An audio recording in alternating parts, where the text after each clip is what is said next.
मैं शुरू करने लगा। प्रधान जी मेरी तरफ बढ़ा तो आप बड़े ध्यान से देख रहे हैं, कहीं चक्कर डाल के आए हैं ये। लो जी, मैं आपको अब मतलब जिसे कहते हैं शायरी लेके आया हूँ। अल्फाज मेरे हैं, मुस्कान आपकी है, ठीक है जी। अब सुनो जरा, वो कहता है ऊंचाइयां भी किस काम की जिसमें इंसानियत ऊपर चढ़े, जिसमें इंसान ऊपर चढ़े और इंसानियत नीचे उतर जाए, वो ऊंचाइयां भी किस काम की। कहता है बहुत फर्क होता है मजे और आनंद में। मैनू किसी ने पूछे बदाम साहब दसो मजा और आनंद च की फर्क है। मैं क्या बहुत फर्क होता है मजे और आनंद में। मजे लेने के लिए पैसों की जरूरत होती है जैसे कि भंडारी पास साहब के पास है, और आनंद लेने के लिए परिवार और छतरी क्लब के दोस्तों की जरूरत होती है, जो भंडारी के पास नहीं है ना।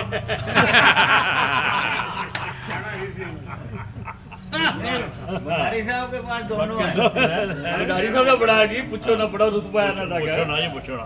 कहते जी मैनू फिर किसी ने पूछा बदाम साहब यही बता दो उम्र और जिंदगी में क्या फर्क है। उम्र भंडारी साहब मैनू फिर पूछा किसी ने कि उम्र और जिंदगी में क्या फर्क है। तो मैंने कह दिया किसी ने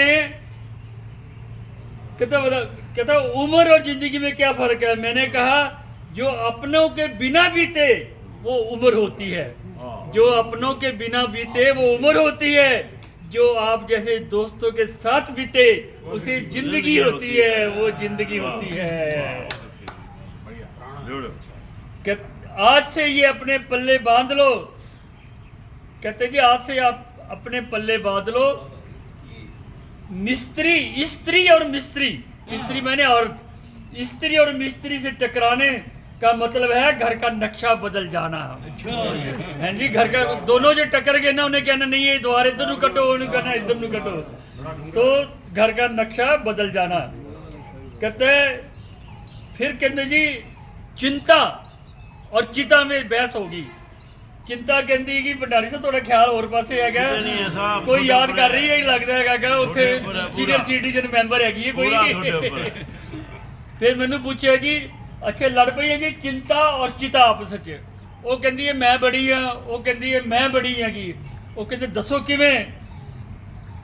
कहता जी चिंता ने चिता से मुस्कुराते हुए कहा तू मुर्दों को जलाती है और मैं जिंदों को जलाती हूँ।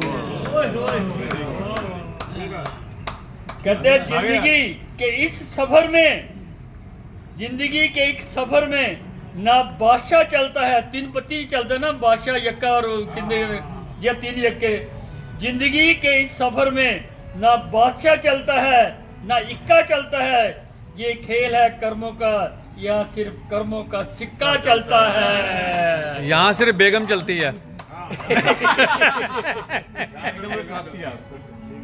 कहते जी जो सामने है उन्हें लोग बुरा कहते हैं, जिसको देखा ही नहीं जो सामने है, ये परमात्मा का रूप है सारे ही भंडारी साहब। जो सामने हैं इनको लोग बुरा कहते हैं और जिसको देखा ही नहीं उसको लोग खुदा कहते हैं, लोग उसको खुदा कहते हैं।